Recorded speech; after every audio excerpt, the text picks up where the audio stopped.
오늘은 성탄절입니다. 아기 예수의 탄생을 기념하는 이러한 날입니다. 자, 이 날은요, 기쁜 날이고 복된 날입니다. 우리 기독교인들에게서 가장 큰 이러한 복된 날이 바로 이 성탄절입니다. 자, 오늘 읽은 이 말씀에 보면 아기 예수를 만나러 가는 이러한 몇 사람이 나옵니다. 바로 이 동방박사들입니다.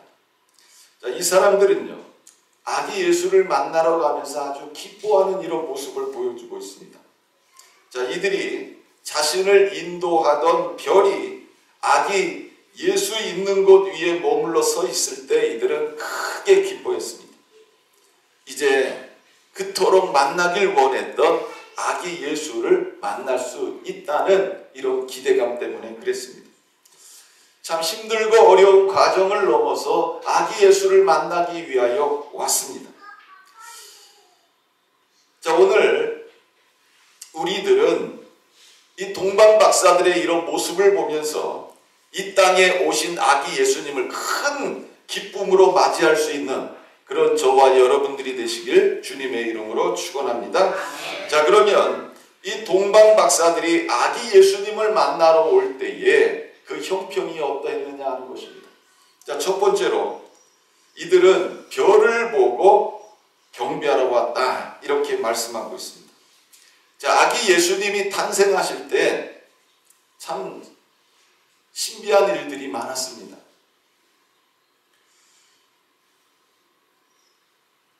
아무리 고귀한 사람이 세상에 태어났다고 할지라도 천사를 통해서 아기가 태어났다고 전해준 적은 없습니다.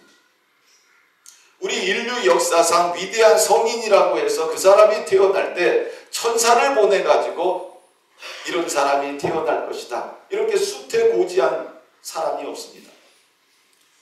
누가복음 2장에 보면 그 지역의 목자들이 밤에 밖에서 자기 양떼를 지킬 때에 천사들이 나타나가지고 이런 말씀을 전해줍니다. 무서워하지 말라. 보라, 내가 온 백성에게 미칠 큰 기쁨의 좋은 소식을 너희에게 전하노라. 오늘 다윗의 동네에 너희를 위하여 구주가 나셨으니 너희에게 전하노라. 오늘 다윗의 동네에 너희를 위하여 구주가 나셨으니 곧 그리스도 주시니라. 너희가 가서 강보에 쌓여 그 위에 누워있는 아기를 보리니 이것이 너희에게 표적이니라. 여러분, 어느 누가 태어났을 때 천사가 와가지고 이렇게 누가 태어났다고 이야기를 해줍니까? 그런 적이 없다는 거예요. 또 어떤 일이 일어나느냐? 홀연히 수많은 천군이 천사들과 함께 하나님을 찬송하며 이르되 지극히 높은 곳에서는 하나님께 영광이요 땅에서는 하나님이 기뻐하신 사람들 중에 평화로다 하니라. 여러분, 태어나실 때 천사들이 나타나가지고 여러분들 탄생했다고 축하하는 찬양을 들으신 분이 있습니까? 아기 예수가 탄생할 때는요, 수많은 천군 천사들이 아기 예수 탄생했다고 찬양을 불렀습니다. 세상에 그 어떤 위대한 인물이 태어났을 때도 천사들이요 나타나가지고 이렇게 찬양을 한 적이 없습니다. 또 이 예루살렘에 시므온이라는 사람이 있는데요, 이 사람은 의롭고 경건한 사람입니다. 이 사람은 이스라엘의 위로를 기다리는 사람, 즉 메시아 탄생을 기다리는 사람이었습니다. 이 사람은요, 너가 그리스도를 보기 전에는 죽지 않을 것이다, 이러한 계시를 받았습니다. 근데 어느 날 성령의 감동으로 성전에 들어갔는데 이 유대인들은요, 태어나면 8일 만에 뭐를 행해요? 할례를 행해요. 아기 예수가 할례를 행하기 위해서 성전에 들어온 것입니다. 자, 시므온이 그 아기 예수를 안고 이렇게 하나님을 찬송합니다. 주제여, 이제는 말씀하신 대로 종을 편안히 놓아주시는도다. 내 눈이 주의 구원을 보았사오니 이는 만민 중에 예비하신 것이요 이방을 비추는 빛이요 주의 백성 이스라엘의 영광입니다. 또 안나라는 이 선지자가 있었습니다. 이 안나는요, 성전을 떠나지 아니하고 주야로 금식하면서 하나님 앞에 기도하는 이런 여인이었습니다. 그런 여인이 아기 예수님을 만나서 하나님께 감사하고 예루살렘의 속량을 바라는 모든 사람에게 예수님에 대하여 말을 했습니다.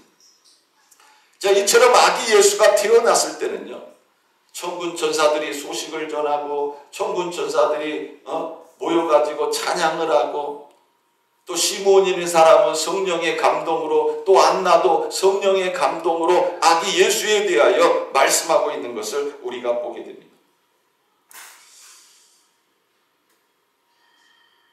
이처럼 아기 예수가 탄생했을 때는 이런 놀라운 일들이 일어났어요. 뿐만 아니라 오늘 본문 말씀 속에 나오는 이 동방 박사들이 아기 예수를 만나기 위하여 찾아옵니다. 근데 이 동방 박사들을 인도한 것이 뭐라고 말씀하고 있어요? 별이다, 이렇게 말씀하고 있습니다.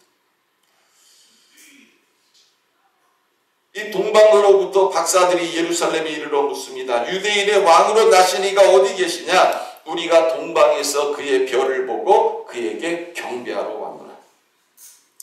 이 동방에 있는 박사들이 이 하늘에 떠 있는 별을 보고 그 별의 인도함을 받아서 아기 예수를 찾아왔습니다. 민수기 24장 17절을 보면 한 별이 야곱에게서 나오며 한 홀이 이스라엘에게서 일어나리라는 말씀이 있습니다. 자, 이 사람들은 별을 연구하던 사람들입니다. 이들은 이 별을 연구하면서 유대인의 왕으로 오실 분을 알게 되어졌습니다.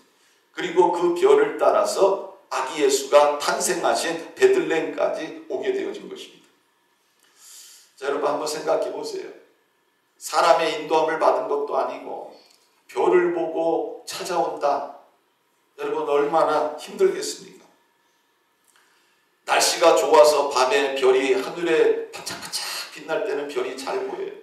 근데 날씨가 흐려요. 그럼 별이 보여요, 안 보여요? 별이 안 보입니다. 비가 와도 별이 보이질 않아요. 그런데 이 동방 박사들은 이 별을 보고 아기 예수님께 경배하러 왔습니다. 오늘 떠 있는 별이 하늘이 흐리면 어디로 갔는지 알 수가 없어요.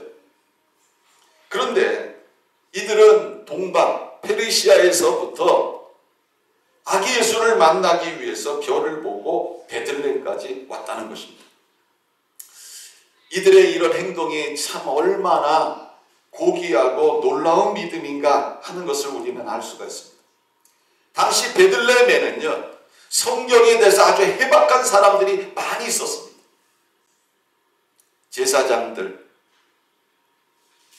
서기관들, 바리새인들입니다. 이들은 아기 예수가 탄생했지만 아기 예수의 탄생을 알지 못합니다. 오히려 이들은 예수를 핍박하는 이런 사람들이 되어졌습니다. 사랑하는 성도 여러분, 우리가 성경을 아무리 많이 알아도요, 이 동방 박사들처럼 예수님을 향한 믿음과 소망이 없다면 아무 소용이 없다는 거예요. 오히려 이런 것들이 내가 예수님께 나아가는 것을 방해할 뿐이라는 것입니다. 성경을 많이 안다고 해서, 내가 랍비의 자리에 앉아 있다고 해서 내 마음과 행함이 아기 예수께로 행하지 않으면 그것이 아무 소용이 없고 오히려 예수님을 대적하는 이런 일을 만든다는 것입니다. 여러분, 오늘 성탄절입니다. 제가 보니까 우리 인류에게 있어서 가장 복된 날이 성탄절인 것 같아요. 이 성탄절이 되면 전부터 길에는 막 캐롤송이 나오고요, 이 상점이라든지 가정이라든지 성탄 추리로 꾸밉니다. 예수를 믿든지 예수를 믿지 않든지 이거는 똑같아요. 심지어는 예수 안 믿는 사람들도 빵집 가서 케이크 싸다가 놓고 여러분 캐롤송 불러요. 자, 그런데 여러분, 이 성탄절의 주인공이 누굽니까? 예수님이요. 자, 성탄절의 주인공인 예수님이 정작 빠져 있다는 거예요. 가정마다, 상점마다, 곳곳의 모임마다 성탄절이야, 야 오늘 기쁜 날. 그렇지만 그 자리에 누가 빠져 있다는 거예요? 예수님이 빠져 있다는 겁니다. 예수님이 없는 모임이라는 거예요. 여러분, 예수님이 그런 모습을 보시면서 얼마나 허무하시겠습니까? 우리는 오늘 이 성탄절을 맞이하면서 이 아기 예수의 탄생을 기뻐하며 예수님을 만나기 위해서 별을 보고 따라온 이 동방박사들의 이런 모습, 이런 믿음, 이런 행동을 우리는 다시 한번 생각하면서 이 성탄절을 맞이해야 하는 것입니다. 자, 두 번째로는요, 동방박사들은 험난한 길을 왔다는 것입니다. 자, 이 동방박사들이 어디에서부터 온 사람이에요? 페르시아에서부터 온 사람입니다. 베들레헴에서 페르시아 굉장히 먼 거리입니다. 몇 천리나 되는 멀리 떨어져 있는 곳입니다. 지금은 여러분 차도 있고 비행기도 있고 배도 있고 뭐 오토바이도 있고, 그러니까 여러분 내가 원하면 갈 수가 있어요. 쉽게 갈 수가 있어요. 옛날 같으면 꿈도 못 꾸지만 지금은 쉽게 갈 수가 있습니다. 그 당시는 도로도 포장이 안 돼 있고 거리가 또 멀고 치안도 오늘날 같지 않고 수천리나 되는 길을 간다는 것은 쉽지가 않았습니다.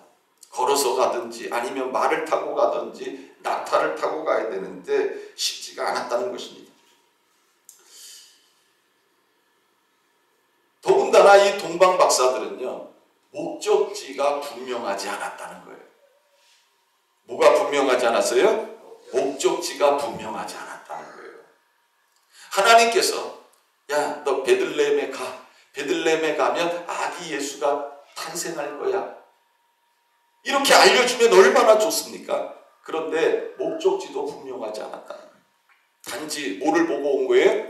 별을 보고 아기 예수를 만나기 위해서 왔다는 것입니다. 한마디로 뭐예요? 어디로 가야 할지를 모르고 별을 보고 따라왔다는 것입니다. 처음부터 베들레헴으로 가라, 이 말을 들었으면 아기 예수 만나러 가는 게 그렇게 어렵지 않았을 것입니다. 그러나 이들은 아기 예수를 만나기 위해서 하늘의 별을 보면서 하루하루 그 별을 보고 따라왔다는 것입니다. 여러분, 밤에는요, 별을 보고 이 별이 어디로 가나 별을 보고 연구를 해야 돼요. 아, 별이 저기 떠 있네. 그러면 내일 절로 가면 되겠다. 왜? 아침이 되면 별이 어떻게 돼요? 사라져버려요. 낮이 되면 별이 또 보여요, 안 보여요? 안 보이는 거예요. 그러니까 밤에 별을 보면서 연구를 해야 되는 거예요. 아, 별이 저쪽으로 움직이니까 내가 별을 보고 내일은 저리로 가야겠다. 근데 그나마도 날이 흐리거나 비가 오면요, 별을 볼 수가 없는 거예요. 여러분, 이 예수님을 만나러 가는 이 길이 동방박사들에게 결코 쉽지 않았다는 것입니다. 마치 이스라엘 백성들이 구름기둥, 불기둥으로 인해서 인도함을 받아서 구름기둥, 불기둥이 움직이며 가는 것처럼 이들도 별을 보고 별의 인도함을 따라서 움직였다는 것입니다. 그러니 여러분, 페르시아에서부터 이들이 올 때 마음이 어떠했겠습니까? 목적지도 정확히 몰라요. 단지 별을 보고 이동을 하는 것입니다. 상당한 시간을 여행한 것을 우리가 알 수가 있습니다. 자, 이 동방박사의 이름에 대해서는 전설이 있습니다. 가스퍼, 멜콘, 발사살, 이 동방박사들의 이름입니다. 그들이 처음에 이 이상한 별을 보고 출발을 할 때는 4명이 출발했다고 해요. 그런데 이 4명 중에 한 사람이 알타반이라는 사람입니다. 근데 이 사람이 도중에 무슨 일로 일행과 멀어지게 되었어요. 그 뒤에 일행을 찾아서 아무리 애를 써봤지만 만나지 못하게 되었습니다.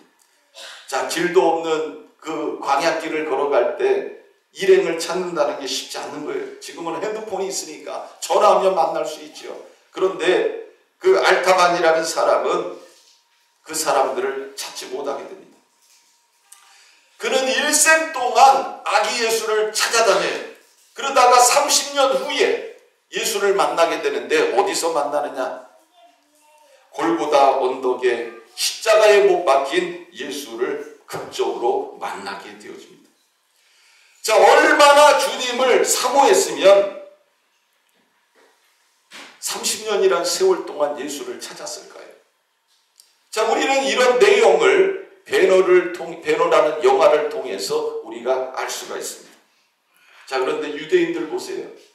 유대인들은 이 예루살렘에서 베들레헴까지의 거리가 얼마 정도냐? 8km밖에 안 돼요.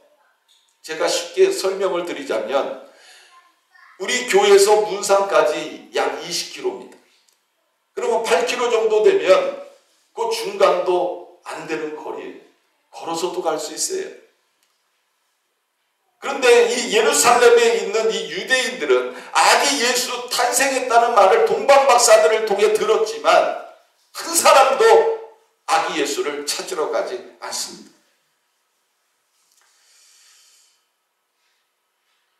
동방박사들이 여기 유대인의 왕으로 나신 분이 어디에서 탄생했습니까? 물어볼 때 어디에서 탄생했다는 말만 가르쳐 줄 뿐이지 그들은 아기 예수를 찾으러 가지 않습니다.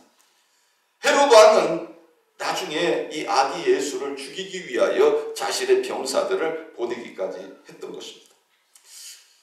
자, 오늘날 우리는 너무나 좋은 시대를 살고 있어요. 여러분, 교회가 멀어서 못 나온다. 여러분, 이거는 핑계입니다. 지금 이 시대는요, 차도 있고 자전거도 있고 오토바이도 있습니다. 무엇이 문제라는 거예요? 마음이 문제라는 것입니다. 내 마음에 나를 구하러 오신 예수님을 만나려는 이러한 간절한 마음이 있으면 여러분, 우리는 능히 찾아갈 수 있다는 것입니다. 이것을 우리는 동방박사들에게 배워야 한다는 것입니다. 자, 세 번째로는요, 동방박사들은 하나님께 귀한 예물을 드렸습니다. 11절 우리 같이 한번 읽어볼까요? 자, 시작. 집에 들어가 아기와 그 모친 마리아에 함께 있는 것을 보고 엎드려 아기께 경배하고 보배함을 열어 황금과 유향과 몰약을 예물로 드리니라. 자, 이 동방박사들이 세 개의 예물을 예수님에게 드렸습니다. 첫 번째가 뭐냐? 황금입니다. 여러분, 이 고대에는요, 왕을 만나러 갈 때 선물을 가지고 갑니다. 자, 이 동방박사들이 아기 예수를 만나러 갈 때 세 가지의 예물을 드렸는데 바로 첫 번째가 황금입니다. 여러분, 오늘날도 황금은 어때요? 최고의 보물 아닙니까? 자, 이 황금을 드린 이유는 뭐냐? 황금은 왕권을 상징하는 거예요. 자, 그 다음에 유황을 드렸습니다. 유황은 아라비아 지방의 관목에서 채취한 향기로운 송진을 말하는 거예요. 성전 제사나 헌물에 자주 사용이 됐습니다. 이는 예수님의 제사장적 권위와 신성을 인정하는 예물이었습니다. 전설에 의하면 가스퍼가 드렸다, 이렇게 알려져 있습니다. 자, 몰약은 시체를 염하거나 방부제로 사용되어지는 것으로 매우 귀한 자의 시체만 바를 정도로 고가품이었습니다. 이는 예수님의 순환과 죽음을 예비한 예물이었던 것입니다. 자, 이런 예물을 가지고 예수님께 나와서 예수님께 드렸습니다. 보통 정성이 아니죠. 우리는 하나님이 예비하시면 된다, 하나님이 복 주시면 된다, 이렇게 말을 합니다. 하나님이 나에게 복을 주시면 나도 그렇게 할 수 있어, 이렇게 이야기를 합니다. 근데 여러분, 이게 쉬운 게 아니에요. 우리가 하나님 앞에 최선을 다할 때 하나님께서 우리를 도와주시는 것입니다. 우리가 정성을 들이는 일에는 우리가 정성을 들여야 된다는 거예요. 물질이 없어서 나는 하나님을 섬길 수 없습니다. 교회에 가면은 돈이 많이 듭니다. 여러분, 이것은 잘못됐다는 거예요. 중요한 건 뭐냐? 내 형편에서 내가 최선을 다해서 드리면 주님이 기뻐 받으신다는 것입니다. 예수님께서 이 사람들이 예물을 드릴 때 옆에서 보시잖아요. 그래서 과부가 2렙돈을 드렸을 때 예수님이 뭐라고 말씀합니까? 저 여인이 최선을 다해서 드렸다. 2렙돈 얼마 되지 않는 돈이에요. 그럼에도 불구하고 예수님께서는 그 여인의 그 모습을 크게 보시고 칭찬해 주셨던 것입니다. 여러분, 오늘 이 본문에 나오는 이 동방박사들은요, 경제인들이 아니에요. 부유한 사람들이 아니에요. 이 사람들은 천문학자들입니다. 그런데 이 사람들이 예수님께 드린 이 예물들이 어떤 예물들입니까? 너무나 귀한 예물을 예수님께 드렸다는 거예요. 예수님을 만나기 위해서 자신들이 드릴 수 있는 최고의 것, 최선의 것을 예수님께 드리는 것을 우리는 볼 수가 있습니다. 여러분, 우리가 이 동방박사들의 모습을 보면서 우리들도 예수님 앞에서 이런 정성과 최선을 다하는 모습이 우리에게 필요하다 하는 것입니다. 이것을 주님이 인정해 주시고 이것을 기뻐하시는 것입니다. 자, 네 번째로는 동방박사들은 오직 아기 예수님께만 경배하고 영광을 돌렸다는 것입니다.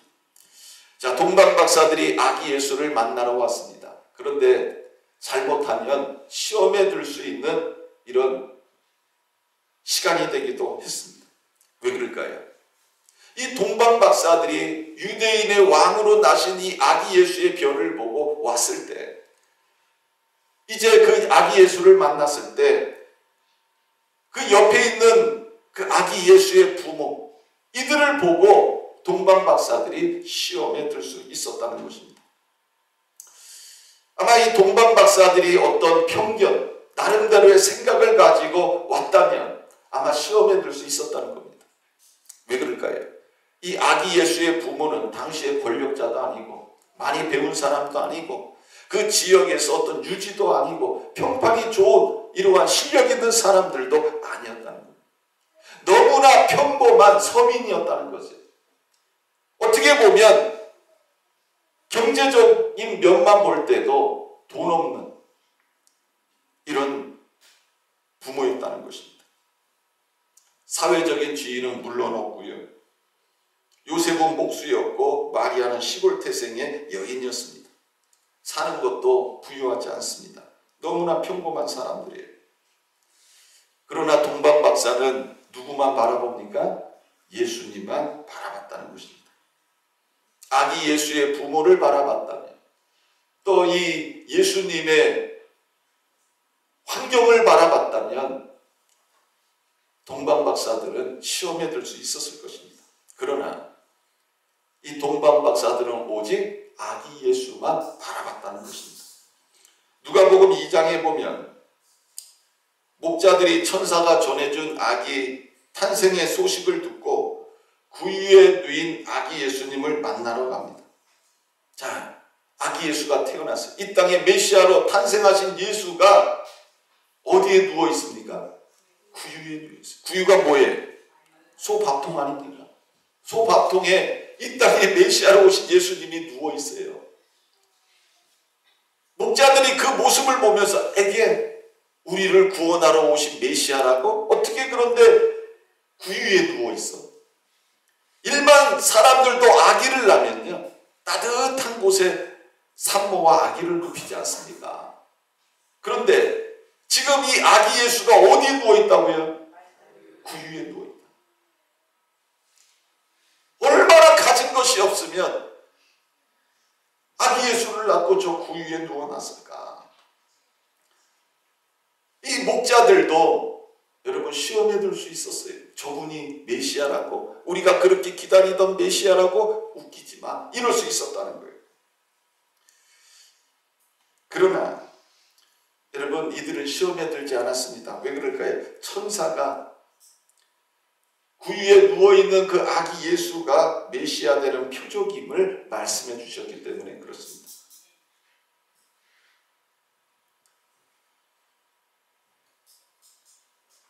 오늘날도 마찬가지예요. 우리가 예수를 믿는다는 것이요, 정말 기적 중에 기적입니다. 예수님은 어느 나라 사람이에요? 이스라엘 사람. 왜 하필이면 예수가 한국 사람이 아니고 이스라엘 사람일까? 더군다나 예수는 몇 년 전 분이에요? 2000년 전에 이 땅에 오신 분입니다. 그분과 내가 얼굴을 본 적도 없고 우리나라 사람도 아니고, 그런데 그분과 나랑 무슨 상관이 있는가?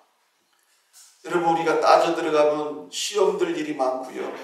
그런 예수를 내가 왜 믿어야 되는지 여러분 의심이 들 때도 있을 것입니다. 그러나 우리는 기억해야 됩니다. 이 동방박사들이 구유에 누인 아기 예수만 바라봤던 것처럼, 목자가 이 구유에 누인 아기 예수만 바라봤던 것처럼, 오늘날 우리는 누구를 바라봐야 됩니까? 예수님만 바라봐야 되는 거예요. 이 성탄절은 아기 예수만 바라보는 성탄절이 되어져야 하는 것입니다. 자, 마지막으로 5번째, 아기 예수께 경배하는 이들에게 무서운 시험이 기다리고 있었다는 것입니다. 자, 우리 7절, 8절 말씀 같이 한번 읽겠습니다. 자, 시작. 이에 헤롯이 가만히 박사들을 불러 별이 나타날 때를 자세히 묻고 베들레헴으로 보내며 이르되, 가서 아기에 대하여 자세히 알아보고 찾거든 내게 고하여 나도 가서 그에게 경배하게 하라. 자, 헤롯이 동방박사들에게, 야, 너희들이 가가지고 아기 예수가 탄생인 것 너희들이 가서 보고 경배하고 돌아올 때 나한테 얘기해줘. 그러면 나도 가서 경배할게. 이렇게 얘기를 합니다. 그런데 헤롯의 이 말에는요, 음모가 있어요. 어떤 음모입니까? 아기 예수를 죽이려고 하는 이런 음모가 있었다는 것입니다.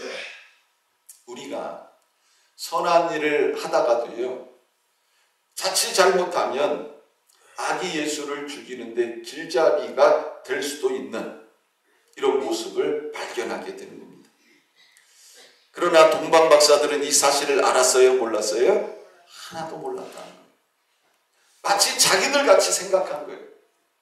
헤롯도 우리들처럼 아기 예수의 탄생을 기다리고 있었구나. 아, 저 왕도 아기 예수의 그 탄생한 것을 보기를 원하는구나. 그 예수를 만나기를 원하는구나. 이렇게 생각했다는 거예요.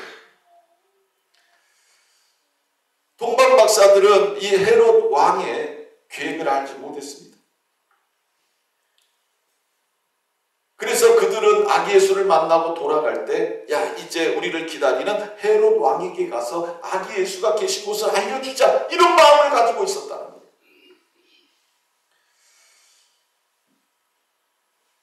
그런데 하나님께서 꿈에 나타나셔서 이렇게 말씀합니다. 왔던 길로 가지 말고 다른 길로 고국으로 돌아가라. 자, 하나님의 보호하심 속에서 동방박사들은 무사히 자신의 고국으로 돌아가게 되어집니다. 여러분, 왜 신앙생활 하는 것이 힘이 드는지 아십니까? 아기 예수를 죽이려고 하는 이 마귀가 주님께 경배를 돌리려고 하는 이 동방박사들을 이용하려고 했던 것처럼, 여러분, 오늘날도요, 하나님 앞에 열심을 내고 충성하는 우리들의 마음을 마귀가 이용하려고 하기 때문에 그런 것입니다. 근데 우리는 이런 걸 잘 몰라요. 자, 마귀는 예수님을 잘 경배하는 동방박사들을 통해서 아기 예수님의 위치를 알아내어 헤롯 왕으로 하여금 죽이려 한 것입니다. 마귀는 이처럼 주님을 향한 나의 뜨거운 헌신과 열정을 오히려 해를 가하려고 하는 것으로 사용하고자 하는 것입니다. 자, 만약에 동방박사들이 아기 예수님의 탄생한 곳을 헤롯 왕에게 알려줬다면 어떤 일이 일어났겠습니까? 큰일 났겠죠. 그리고 이 일로 인해서 동방박사들은 굉장한 자괴감에 시달렸을 것입니다. 그 시대의 동방박사들을 통해서 아기 예수에게 위해를 가려고 했던 마귀가 지금 이 시대에도 활동하고 있는 마귀입니다. 마귀는 지금도 순수한 마음으로 예수님을 섬기려고 하는 우리들을 통해서 그 어떤 핍박을 가려고 합니다. 이 교회사를 보면 이런 일들이 많이 있어요.